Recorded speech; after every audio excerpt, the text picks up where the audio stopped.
ദേവു ഒപ്പനയൊക്കെ കളിച്ചല്ലോ. മണവാട്ടിയായിരുന്നല്ലേ?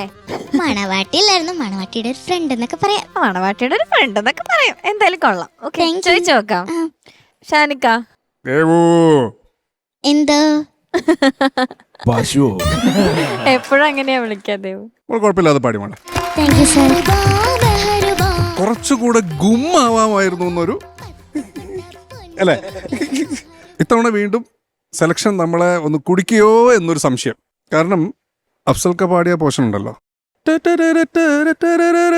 ആ പോർഷൻ മോള് എന്തൊക്കെ മാണിക്ക കല്ലേന്ന് കല്ലും മുള്ളും എന്തൊക്കെയായിരുന്നു എറിഞ്ഞുകൊണ്ടിരുന്നത് ഇങ്ങോട്ടേക്ക്. ഭയങ്കര ശ്രീക്കിയായിട്ട് അങ്ങനെ നിന്ന്. ഇത് കാരണം ബാക്കി ജോത്സ്നല്ലേ പാടിയത്.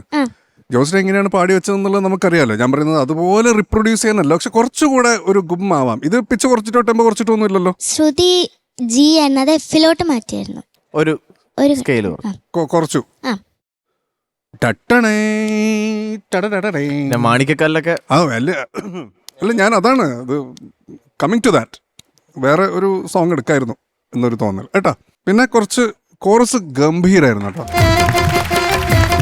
അതാണ് ഞാൻ ആലോചിച്ചത് അതായിരുന്നു.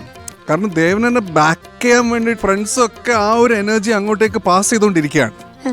എല്ലാവരും ദേവികയെ നോക്കി ഇങ്ങനെ എല്ലാവരും ദേവികയെ നോക്കിക്കൊണ്ടിരുന്നത്. ആ ഇത്ര ബ്യൂട്ടിഫുൾ ആയിട്ടാണ് അവർ പാടിയത്. അടിപൊളിയായിരുന്നു കേട്ടോ, ഗംഭീരായിരുന്നു. അതാണ്. അപ്പൊ എനിക്ക് ഫെസ്റ്റിവൽ സോങ് വേറെ ഏതെങ്കിലും ഒരു സോങ് എടുക്കായിരുന്നു എന്നൊരു സജഷൻ കേട്ടോ. ബാക്കി നമ്മള് ഒരുവിധം ഭാഗങ്ങളൊക്കെ നല്ല രസത്തിൽ തന്നെ പാടിയിട്ടുണ്ട് കേട്ടോ. ജോത്സ്ന പാടിയ ഭാഗങ്ങളൊക്കെ നന്നായിട്ട് തന്നെ പാടിയിട്ടുണ്ട്. പക്ഷെ ഈ പറഞ്ഞ കുറച്ചുകൂടെ ഗും, ഈ പുള്ളിയുടെ വാക്കാത് കുറച്ചുകൂടി ഗും ആവാമായിരുന്നു എന്നൊരു അഭിപ്രായം. All the best. Thank you sir. Thank you Shanikka. Sarath sir. മോളെ എന്താ ജയചന്ദ്രന്റെ നല്ലൊരു പാട്ട്, ബ്യൂട്ടിഫുൾ സോങ്. മോളെ എന്തൊക്കെയായാലും മോളെ കൊണ്ട് പറ്റുന്ന വിധത്തിലൊക്കെ പാടിയിട്ടുണ്ട്. പിന്നെ ടോപ്പ് പോർഷൻ അതൊരു ഗും വേണ്ടേ? അതെന്താ ഇല്ലാത്തത്? എനിക്ക് ഗുമ്മില്ല, കാര്യം ശബ്ദം മോക്ക് വേണ്ടേ? അതെന്താണ് അവിടെ പാടുമ്പോൾ ഒരു ഒന്നുകൂടെ ഒന്ന് പാടാമോ?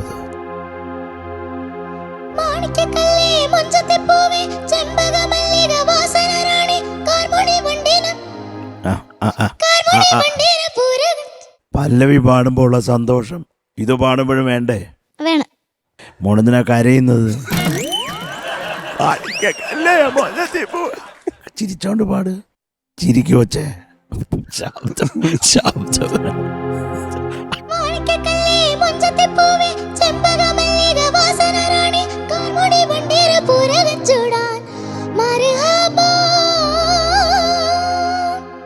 മോളെ കുറച്ചുകൂടെ സന്തോഷാവാം. ഒരു ഹാപ്പിനെസ് എനിക്കത് മോളെ ഈ മുകളിൽ പാടുമ്പോൾ അത് ഫീൽ ചെയ്യുന്നില്ല. അത് കുറച്ചും കൂടെ ചിരിച്ചോണ്ട് പാടാൻ പറ്റുമോ? പാടിക്കഴിഞ്ഞ് ചിരിക്കാനല്ല, പാടുമ്പോ ചിരിക്കാമോ?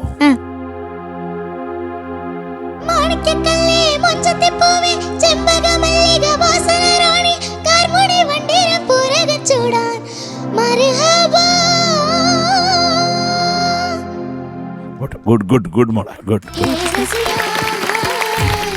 അതൊക്കെ ഒന്ന് ശരിയാക്കിയാൽ ബ്യൂട്ടിഫുൾ ആയിരിക്കും. ഒരു നല്ല പാട്ടാണ്. അഫ്സലും ജോൾസനെയും കാര്യം ഇവരൊക്കെ നമ്മുടെ നെഞ്ചിനോട് അടുത്ത് നിൽക്കുന്ന ആളെ പ്രത്യേകിച്ച് എം ജയചന്ദ്രൻ കുട്ടൻ നല്ല ഉഗ്രം പാട്ട്. കുറച്ചും കൂടെ ഗുമ്മാവാമായിരുന്നു കേട്ടോ. All the best. Thank you sir. Thank you Sarath sir. ഹരിചേട്ടാ മോളെ എന്താ എല്ലാം പറഞ്ഞു ഷാനിക്കയും ശരത്തേട്ടനും. അതൊക്കെ തന്നെയാണ് കേട്ടോ. ആ മാണിക്കല്ലായിരുന്നു മെയിൻ പ്രശ്നം. അതിങ്ങനെ ഭയങ്കരമായിട്ട് ഒരു കയ്യിൽ നിന്ന് പോയത് മൊത്തത്തിൽ ഭയങ്കര ഷേക്കി ആയിരുന്നു. ഒന്നും ക്ലിയർ ആയില്ല. പക്ഷേ ഈ പറഞ്ഞ പോലെ ഒരു ഓളം ഉണ്ടാക്കി. എന്നാലും കോമ്പറ്റീഷൻ ടൈറ്റ് ആവുകയാണ്. കുറച്ചുകൂടി ബെറ്റർ ചോയ്സ് എടുക്കായിരുന്നു. ഇപ്പം സെലിബ്രേഷൻ സോങ് ആണ്, right? It's a celebration song ആണ്, ഒരു മാറ്റവും ഇല്ല. ആണ് മോൾ എടുത്തിട്ട് വന്നത്. പക്ഷേ ബാക്കി നമ്മളിനിയിപ്പോൾ കോമ്പറ്റീഷനിൽ കുറേ പേര് കുറഞ്ഞുകൊണ്ടിരിക്കുകയാണ്. അപ്പോൾ അതിനനുസരിച്ച് ചലഞ്ചിങ് ആയിട്ടുള്ള സോങ് ഉണ്ടോ സെലിബ്രേഷനിൽ എന്ന് വെച്ചാൽ ഒരുപാട് സ്വരമുള്ള പാട്ടൊന്നും അല്ല ഞാൻ ഉദ്ദേശിക്കുന്നത്. മനസ്സിലായോ? കുറച്ചും കൂടിയൊക്കെ നമുക്ക് ഇപ്പോൾ വേഴ്സറ്റൈൽ ആയിട്ടുള്ള എന്ന് വെച്ചാൽ വേറെ സ്റ്റൈൽ ഓഫ് സിംഗിങ് ഒക്കെ കൊണ്ടുവരാൻ പറ്റുന്ന ഒന്ന് ഞെട്ടിപ്പിക്കാൻ പറ്റുന്ന സോങ് ഉണ്ടോ എന്നൊക്കെ നോക്കണം. കേട്ടോ? All the best. Thank you sir. Thank you ഹരിച്ചേട്ടാ. ദേവു മാർക്സ് ചോദിക്കാം. ശരത് സാർ ഇട്ടു.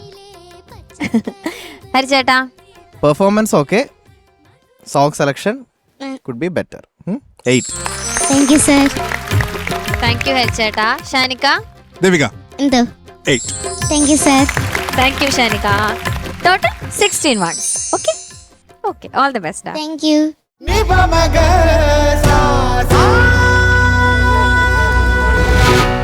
Superstar.